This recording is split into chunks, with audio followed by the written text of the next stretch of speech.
of that protons are not elementary, they are made of quarks. So when you collide two protons, what happens is not proton plus proton gives a Higgs, is a quark of one proton plus a quark of the other proton will give a Higgs. So you are not very efficient. All the energy which the other quarks have is lost. Moreover, they will go out, they will be around and make your life complicated to study the final state. So it's a difficult choice between electrons and protons. But okay, it was I think, made with very good understanding of all. I mean, we understand these things very well because it's not the first time. It was not the first time we built a collider. So we decided to build a proton collider because of synchrotron radiation. We decided that we should go to 7 TeV per beam, so 14 TeV in the center of mass. So well above the 1 TeV maximum energy to produce a Higgs. But as I told you, we have to account for the fact that we lose a factor 10 at least, because we are colliding quarks and not protons. It needs very high intensity, one calls that the luminosity. You see you have a beam, this is the red beam here, which goes one way, and the blue beam goes the other way. And most of this time, these two beams will be close together in the same magnet. The magnet will have the field like that here, and the field like that here. But in some points where you put your experiments, you will have no magnet anymore, but just a little bit to bring the beam together, and these two beams will collide, so, like that, frontend collision.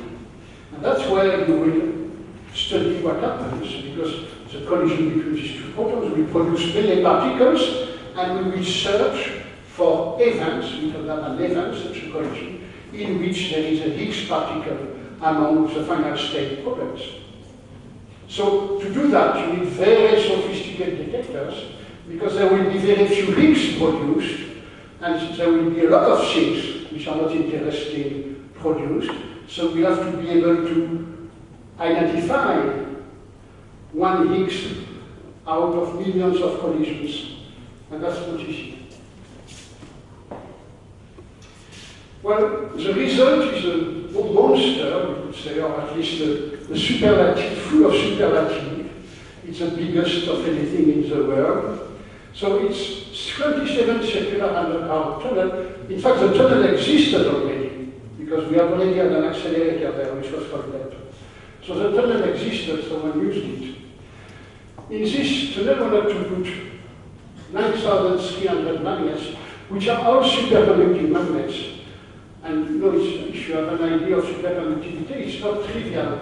Just to give you an idea in numbers, to pre-cool them, because you don't start to bring them at the lowest temperature, you pre-cool them with liquid nitrogen. You need 10,000 tons of liquid nitrogen to bring all these magnets to 80 K. Okay, it takes time. And it's only when you have reached this low temperature that you can go down to 2K, 1.9 K. 1.9 K, you don't need to go that low in order to have superconductivity. The superconductor used here is niobium titanium. It's very thin filaments in a copper matrix.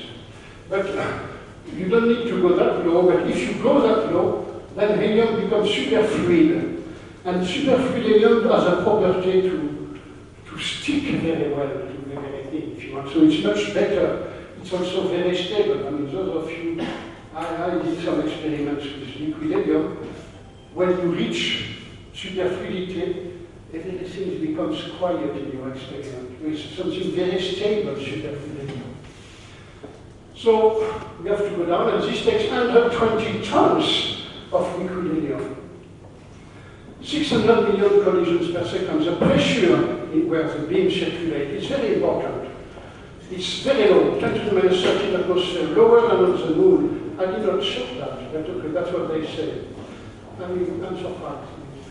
2,800 bunches. Yeah, these beams are not continuous. They are not a long stream of protons.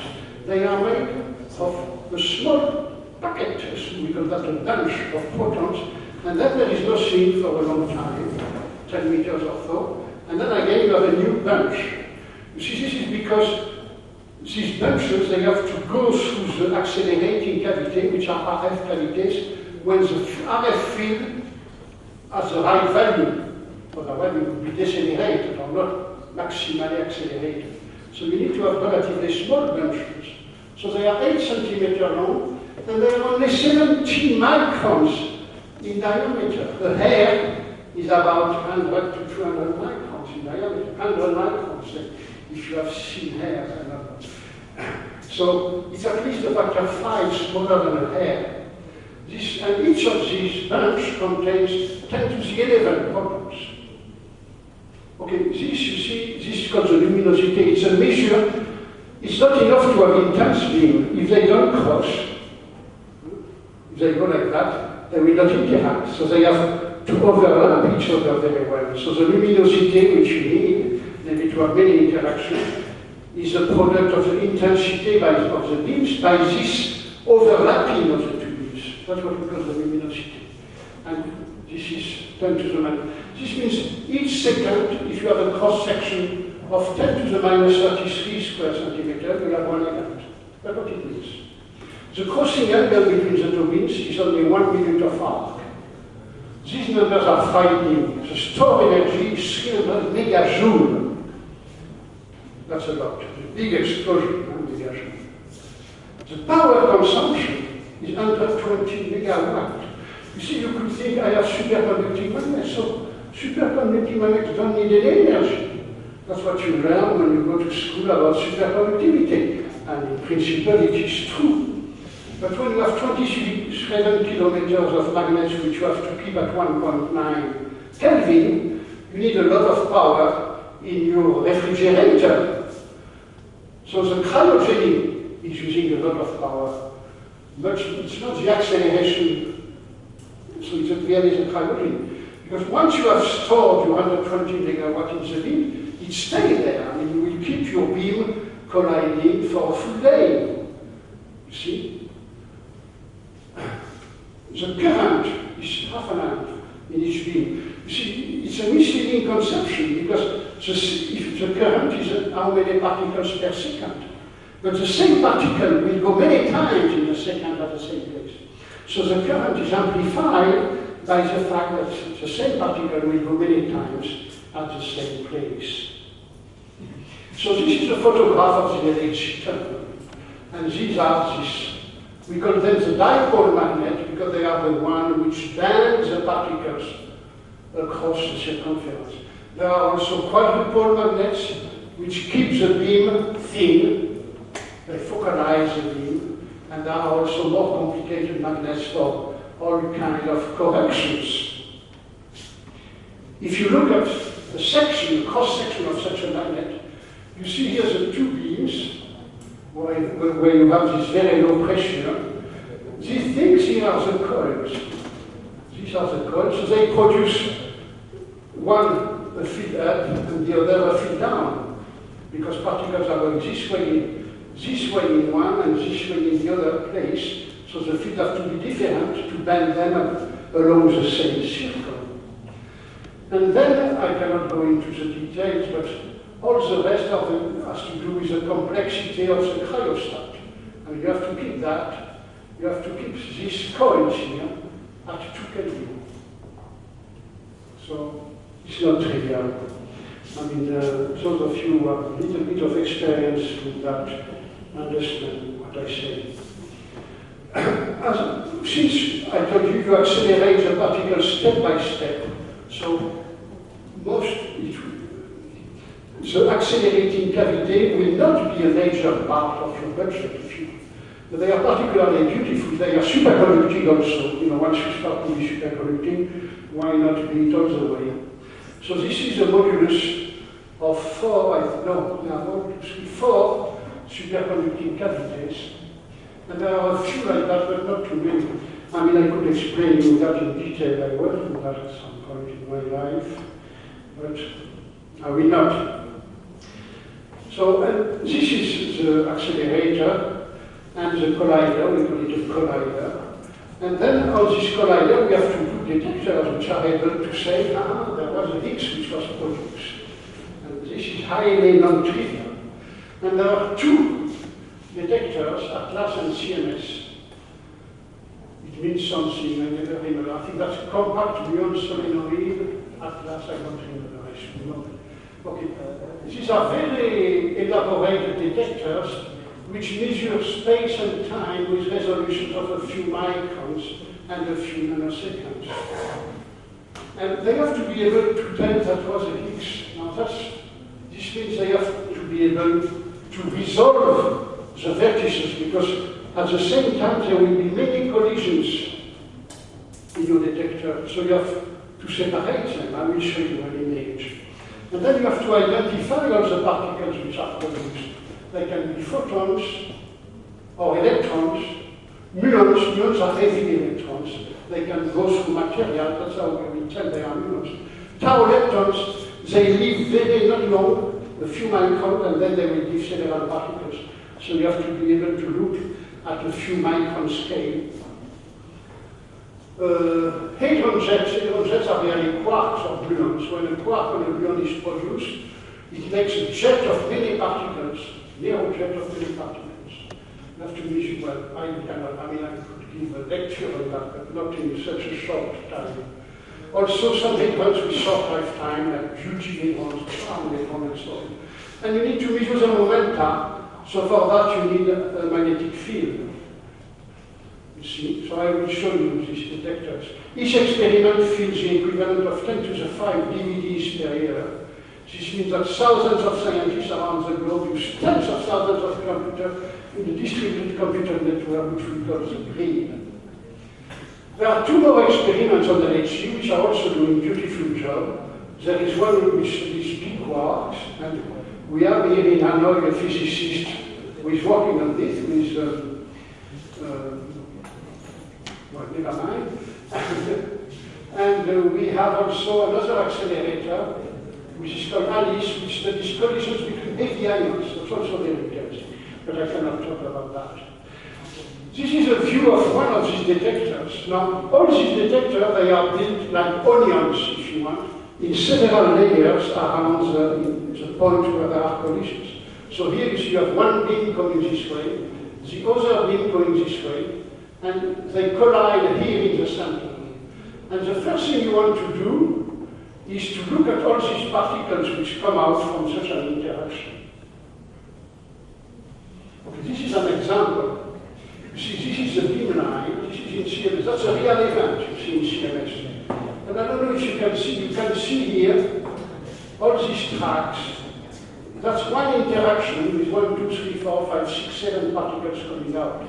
This is another one. 1, 2, 3, 4, 5, 6, 7, 8, 9, 10, 11 charged particles coming out, and so on. So you have to be able to separate all these vertices. This means to make such a map, you need a detector which has an excellent space resolution. It's a beautiful job. So you have to separate all these. And so you do that in a more or less, you don't want to have too much field there, you may want to have a little bit of magnetic field. And then you will put detectors, and you have to be careful that you don't destroy what happens for the next detector. So you have to start gently with thin detectors. And at the end, you will put big amounts of iron, because that's the way to tell that the muon is there, because it can go through iron. So you have a succession of detectors which are, either they show you a track, they follow the track, the trajectory of the particle. And if you have a big magnetic field, you see in that case you have a huge magnetic field here, which is called the toroidal field. It goes around like that. So in this field you want to measure the bending.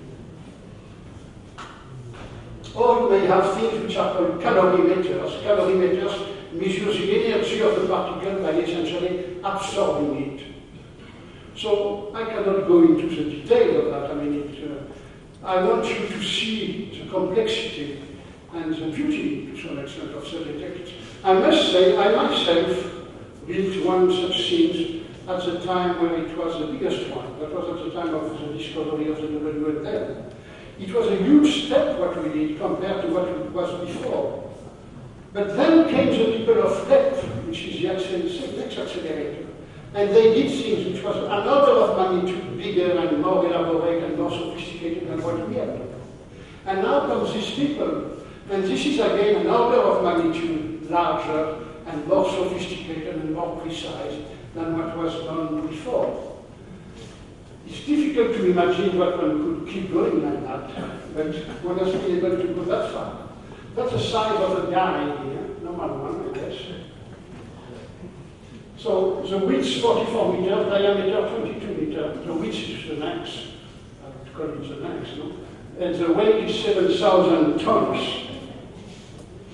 Okay, that's another view where you are supposed to see better what happens around the center. But I don't think I can go into details here. I want just you to get the idea. This is the other detector, CMS. Now it's shown exploded, if you want to separate it.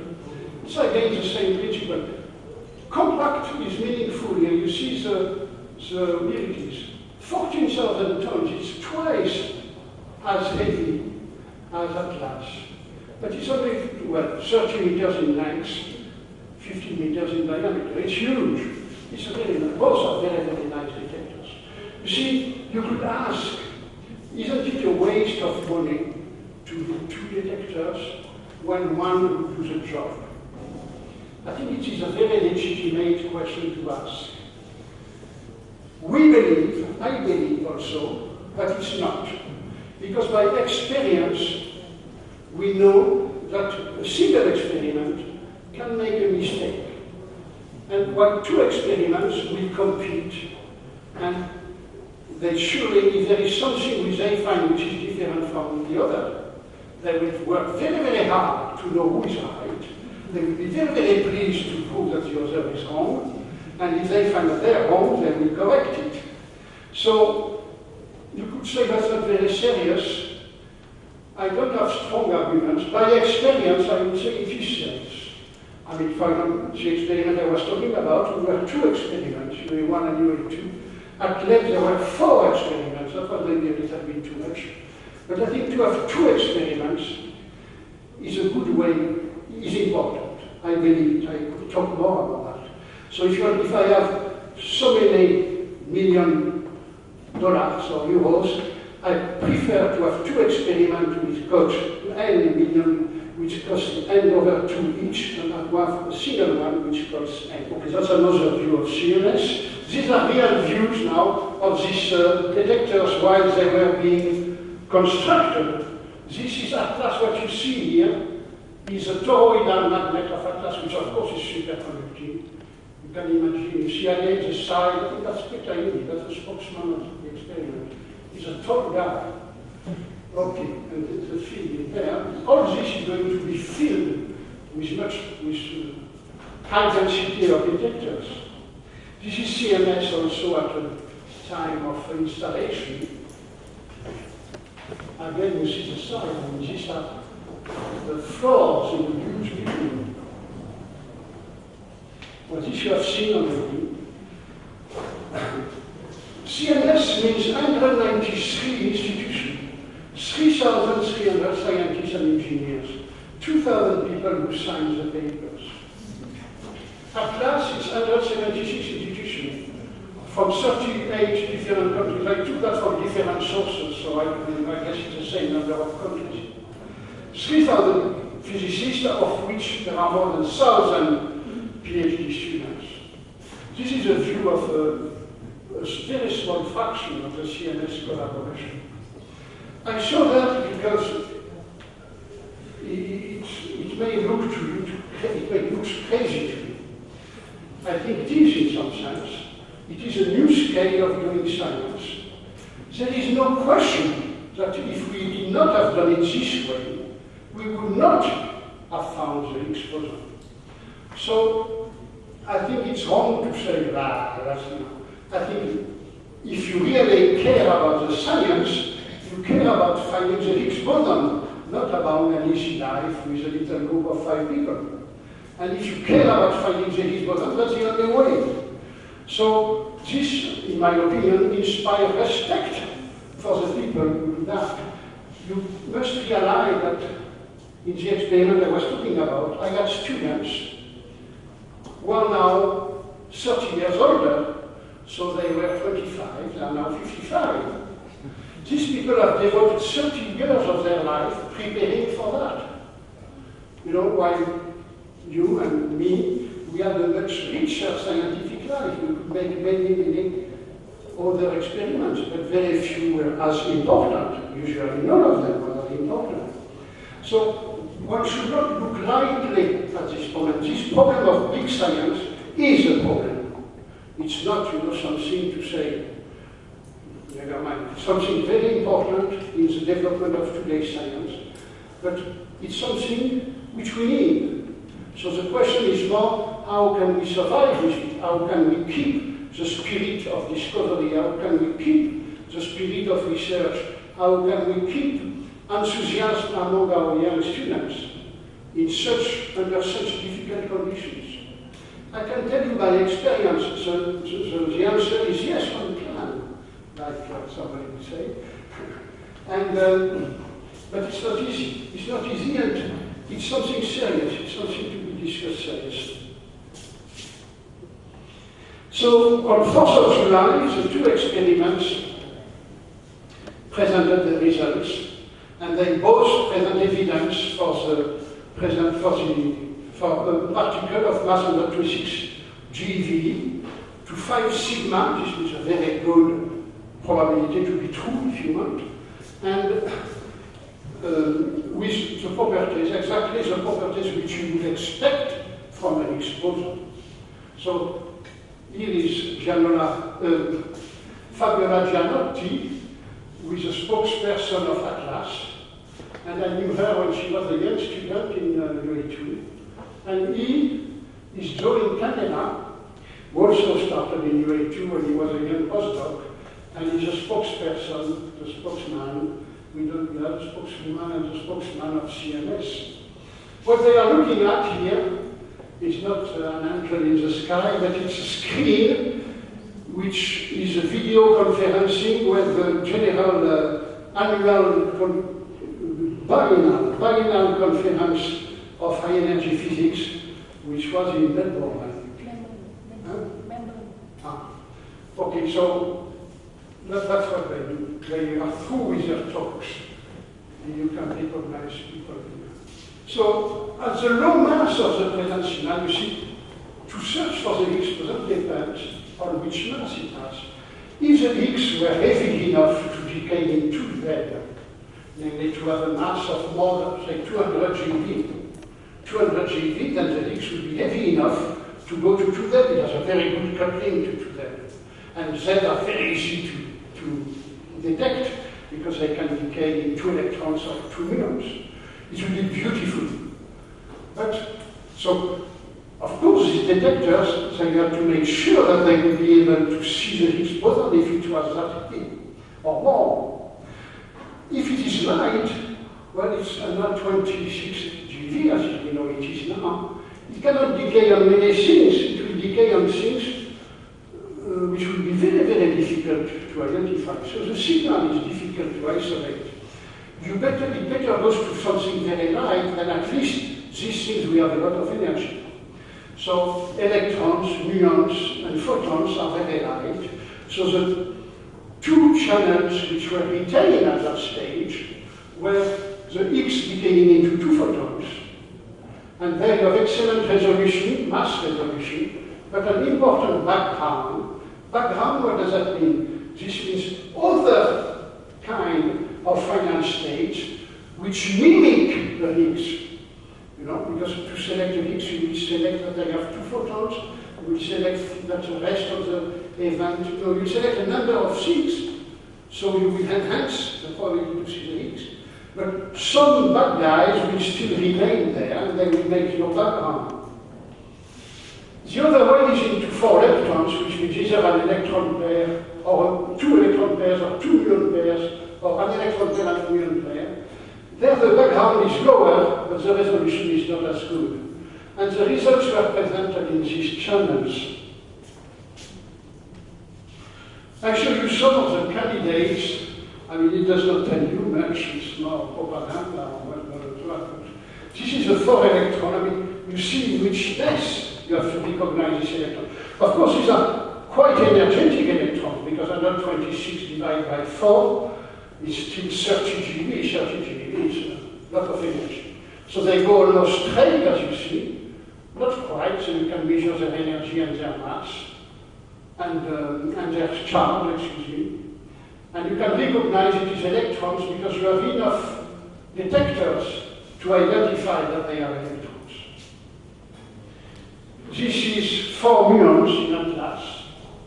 Well, again, the muons you can identify because they trigger parts of the detector which are after a lot of material. I show you also 2 photon candidates from CMS. And I show you, I think that's a muon pair and an electron pair from CMS. So that's the muon pair, and this is the electron pair. So that's not many events, you see, but this is a typical way to present the results. This is Atlas. The black curve is what you observe as a function of the mass of the final state. Okay, so when it is 2 photons, it's the mass of the 2 photons together, or if it is 4 electrons, it's the mass of this 4 electron system. And this is what you observe, the black curve. The little dot curve is what you would expect. What you would expect if you were to produce what you think is an Higgs boson. Okay? And the green and yellow lines are what you expect from background. So you see the only place where what you observe sticks clearly out of the background is here at 126 GeV. And you see that it corresponds, well, this is what you would correspond, yeah. That's another way to look at it if you want. This is all data of Atlas together, and this is the probability that the background will produce a signal like what you see. You see, so the probability drops to very, very small, 1 part in a million, but 3 parts in a tenth of a million, around what the signal which you observe. It also reaches quite well what you expect for a standard Higgs boson, and everywhere else you see a background which is well within what you expect for the background. This is combining all the data which are partly at 7 TeV. 7 TeV total, it means 3.5 TeV per beam. It's half what LHC will be able to do. And with the luminosity, which is what it is. These are similar data from CMS. You see here the Higgs sticking out from the background, also here sticking out from the background. I mean, I cannot go into details here. That's another similar curve from CMS where you see in red the contribution of 4 electrons, which is at more than 3 sigma. In green the contribution from the photon decay, which is more than 4 sigma. And the combination of the two. So for an integrated luminosity of about 10 inverse femtobars, at 7 and 8 GeV center of mass energy, that's 2011 and 2012, Atlas and CMS have each observed a 5 sigma signal. 5 sigma is large. Usually you say you need 3 sigma to publish a discovery. 5 sigma is, I mean, either if something is wrong, it's because you do something wrong. It's not the statistics. What I say is stupid, but I hope you can understand. But it's stupid only at a very small level. So, a 5 sigma level with a mass between 125 and 126 GeV in the electron-electron, muon-muon, and gamma-gamma channels. Well, it's electron-electron, well, it's 4 electrons, so it's either 2 electron pairs or 2 muon pairs, or 1 electron pair and a muon pair. With a cross-section compatible with what is expected for a standard model Higgs boson. Now, LHC will provide Atlas and CMS with as many more data by the end of the year. LHC is running now, it will keep running until the end of the year, and essentially they will double the volume of data which they have today, which they had 2 weeks ago. And then it will stop for 2 years. upgrade the energy, to bring the energy up to what it's supposed to be, namely 7 plus 7 equals 14 PeV. So it will resume operation towards the end of 2014 at nearly twice its current energy. So in the immediate future, like in the coming months, the present results will be consolidated on a firmer basis, checked and so on, and published. And by the end of the year, the volume of data will have doubled. There exist serious hopes for new discoveries. I don't have time to talk about that, but from what we understand, it's very likely that there exists a new symmetry, new for us, symmetry in nature, which we call supersymmetry. It's something the case for it, if you want, it's extremely strong. It's not a symmetry which we need to invent, it's a symmetry which is present in the S matrix. Exactly like the Poincaré group. It's exactly at the same level as the Poincaré group. We missed it for a long time because it's tricky. It works on pairs of a boson and a fermion. So it's something we didn't think about for a very, very long time. But once we understood it, it is very basic, as basic as a Poincaré group. So, of course, we don't know, maybe it has nothing to do with nature, but it would be very strange that it doesn't have any, that it would have nothing to do with the physical world. Now, in which way is not trivial. The most natural way we can think about is that each particle will have a little brother. Each fermion will have a boson brother. And the electron, which has spin 1/2, will have a boson brother which has spin 0, because it's a selectron, scalar electron. Or the photon, which has spin 1, also which is a boson, will have a fermion brother, which we call the photinon, which will have spin 1/2. Unfortunately, we never found any of these particles. So we are led to assume that their masses are higher than 300 GeV. But for reasons which I have no time to go into now, all this should be linked together with SU2 symmetry breaking, because in order, I cannot tell you why, but for very simple reasons. So one expects that the scale of these supersymmetric particles, supersymmetric partners of known particles, would be again in the same ballpark. We knew that, of course, when we decided on LHC. So LHC is opening a right window to explore this possibility.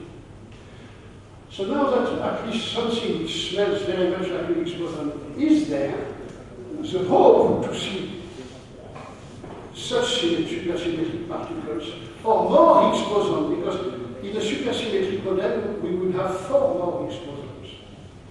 It's very, I don't want to say it's high because it means nothing, but we have very good reasons to hope for many new things in this region. So the present discovery opens a window on a new chapter of physics. Its exploration will most likely be very fruitful. So the hard work of thousands of physicists who devoted decades of their lives to this search is finally rewarded.